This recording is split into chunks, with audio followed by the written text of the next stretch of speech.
दिल्ली में आम आदमी पार्टी के सत्ता से बेदखल होने के बाद सपा और कांग्रेस के नेता आमने सामने आ गए हैं। सपा का कहना है कि दिल्ली में कांग्रेस ने भाजपा को जिताने का काम किया है, भाजपा को ज्यादा खुश नहीं होना चाहिए। वहीं कांग्रेस का कहना है कि सपा ने आरक्षण विरोधी केजरीवाल को समर्थन देकर गलत किया, उसे सैद्धांतिक मुद्दों पर असमंजस की रणनीति को छोड़ना होगा। कांग्रेस के कार्यकर्ता मांग कर रहे हैं कि यूपी में क्षेत्रीय दल के साथ समझौता नहीं करना चाहिए, कांग्रेस को अपने पैरों पर खड़ा होना चाहिए। दोनों पक्षों के नेताओं ने क्या कुछ कहा, जानने के लिए बने रहे आज के इस वीडियो में। नमस्कार, बेधड़क खबर देख रहे हैं आप और मैं हूं आपके साथ सौम्या।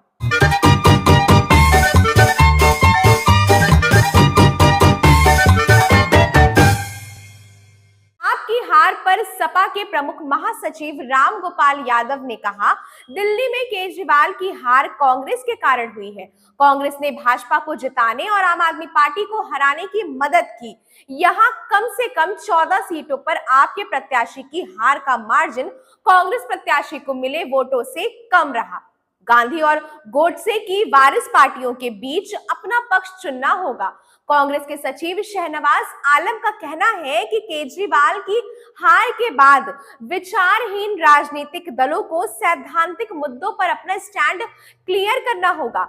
अब उन्हें खुलकर गांधी और गोडसे की वारिस पार्टियों के बीच अपना पक्ष चुनना होगा। इससे कांग्रेस के फिर से सत्ता में आने का रास्ता खुलेगा। एक कार्यक्रम में शहनवाज आलम ने कहा है कि आम आदमी पार्टी आरएसएस ने बनवाई थी। इसका मकसद कथित तौर पर गैर राजनीतिक व्यक्तियों और संगठनों द्वारा कांग्रेस को बदनाम करना था, क्योंकि आरएसएस और भाजपा के पास ऐसा कोई चेहरा नहीं था जो खुद मनमोहन सिंह को चुनौती दे सके।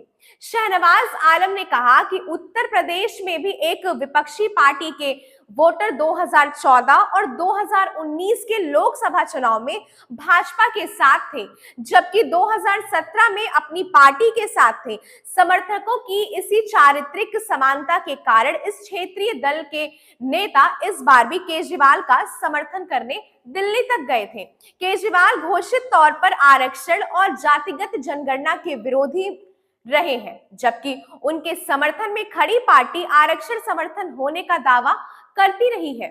यानी वो सिर्फ इसीलिए दिल्ली में केजरीवाल के साथ थे कि कांग्रेस किसी को भी इसी तरह से उभरने ना दे। अब आम आदमी पार्टी के पतन के बाद सपा, बसपा, आरजेडी, तृणमूल कांग्रेस, एनसीपी को यूनिफॉर्म सिविल कोड, वक्फ पूजा स्थल अधिनियम जैसे सैद्धांतिक मुद्दों पर अपना स्टैंड साफ करना होगा। 2019 के गुजरात चुनाव में भी आम आदमी पार्टी ने कांग्रेस को नुकसान पहुंचाया। ऐसे में इन दोनों के बीच लोकसभा में गठबंधन हुआ है, लेकिन इनके गठबंधन के सफल होने की संभावना कम ही होती है। जहां तक यूपी का सवाल है तो यहाँ की परिस्थितियां अलग हैं। जब सपा का उदय हुआ उस समय भाजपा सत्ता में थी। सपा का यहाँ सीधा मुकाबला कांग्रेस से कभी नहीं रहा। केंद्र में भी जब कांग्रेस की सरकार रही उस समय सपा का सॉफ्ट कॉर्नर कांग्रेस के साथ रहा। अखिलेश यादव कांग्रेस के साथ गठबंधन के पक्षधर थे।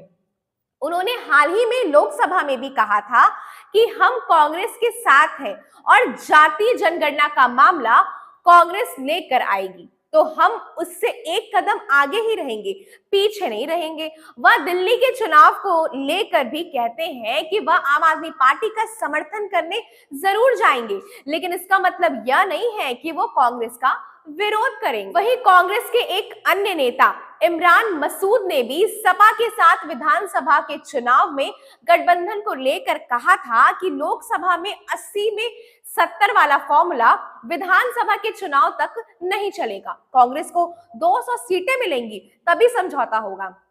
हालांकि यह कहा जा सकता है कि राहुल और अखिलेश की ट्विनिंग अच्छी है, इसीलिए निचले क्रम के नेताओं के बयानों से कुछ नहीं होगा वही जो अखिलेश और राहुल चाहेंगे।